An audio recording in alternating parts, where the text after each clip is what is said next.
والله يا جماعة الخير والرب شاهد علي، صار لي شهر واسبوع او شهر واسبوعين والكحة ذبحتني ذبح. ما انام الا انا كح بطريقة ما تتخيلونها. كل شوية كح. جربت كل الادوية، حطيت اكسجين ما فيني ربو، حطيت وايد اشياء ما فاد. سويت زنجبيل، شربت زعتر، كلت عسل كل يوم الصبح على الريق، ما فاد. امس اول مرة اجرب هالشيء. ها شو هذا؟ هذا كركم. هالكركم اللي انا كنت اعرف شو يوم يقول لي كركم، كنت اقول شو كركم كنا نسويه اذا انكسرت يادينا ولا ريلي انكسرت احطي كركم وملح ويومين وامورها طيبه. لكن قالوا لي اشربه، اشرب الكركم هذا. امس اول يوم، من امس لليوم انا الكحه ما اعرفها. والله اتمنى هالفيديو يوصل لكل شخص يعاني من الكحه. جرب الكركم اخواني. هذه طريقه الكركم لعلاج البلاعيم، لعلاج الصدر، لعلاج الكحه، كل شيء يفيد. شوف كركم بهالطريقه لا تزيد، تحطيه هني. الملح بهالطريقه لا تزيد.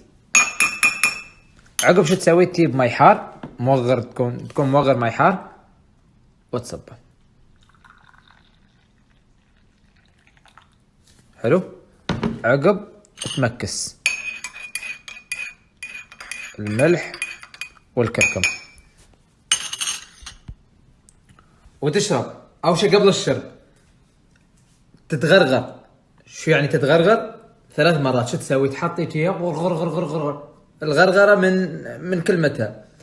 تسوي بهالطريقه 3 مرات وتطلع برا.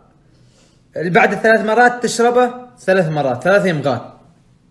يمغى اولى، يمغى ثانيه، ويمغى ثالثه. تستعمل هالكركم هذا تستعملونه على الريج. اول ما تقوم الصبح كركم وملح وماء ساخن وخلطهم. اول شيء تغرغر 3 مرات وبعدها اشربها 3 مرات، مو بلازم تشربها جلاس كامل.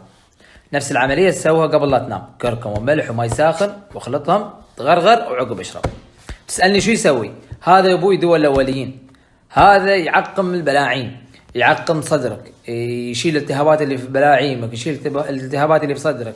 فضلا وليس أمرا. اشتراك، متابعة، إعجاب ومشاركة.